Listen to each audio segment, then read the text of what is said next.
sa isang liblib na sitio sa probinsya ng Capiz na tinatawag na Malasig. May mag-asawang bagong lipat mula Maynila.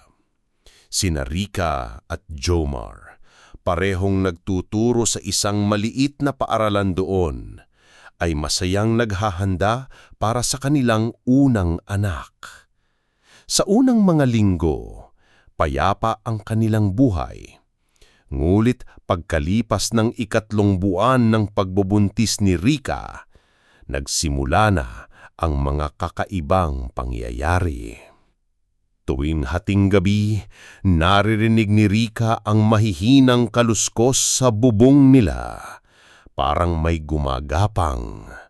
Akala niya ay pusa lang. Ngunit habang tumatagal, may naririnig na siyang mga pagaspas ng pakpak at isang matinis na halakhak na tila nagmumula sa dilim. Minsan, paggising niya, may nakitang mga bakas ng dugo sa kanyang bintana at ang mga bawang na isinabit nila ay natuyot na at tila sinadya itong durugin. Dahil dito, nagdesisyon si Jomar na dumulog sa isang albularyo. Ayon dito, may aswang sa kanilang paligid at ito'y naaakit sa bata sa sinakupunan ni Rica. Pinayuhan sila na maglagay ng buntot ng pagi sa tabi ng kama, asin sa mga bintana at iwasang magbukas ng pinto kapag may kumakatok sa 10 oras ng gabi. Isang gabi, habang mahimbing ang tulog ni Jomar, nagising si Rica sa isang malamig na hangin at sa isang mahinang ngunit malinaw na tinig na nagbubulong sa labas. Ibigay mo ang bata, hindi ka masasaktan. Nang sumilip siya sa bintana, nakita niya ang isang matandang babae na may matatalim na kuko. Mahaba ang dila at pulang-pula ang mga mata.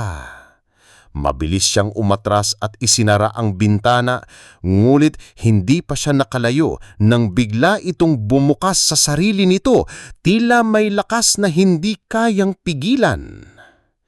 Sa kabutihang palad, agad nagising si Jomar at sinindihan ang isang itak na may dasal mula sa albularyo. Nang ipakita niya ito sa nilalang, sumigaw ito ng ubod lakas at naglahaw na parang usok.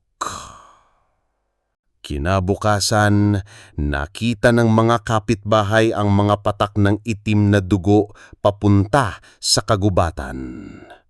Ayon sa mga matatanda, ito'y tanda ng isang sugatang aswang. Simula noon, araw-araw silang nagdarasal at patuloy na sumusunod sa payo ng albularyo. At nang maisilang ang kanilang anak, isang matandang lalaki ang bumisita sa kanilang bahay. Ngumingiki, ngunit may kakaibang titig. Hindi na siya muling nakita.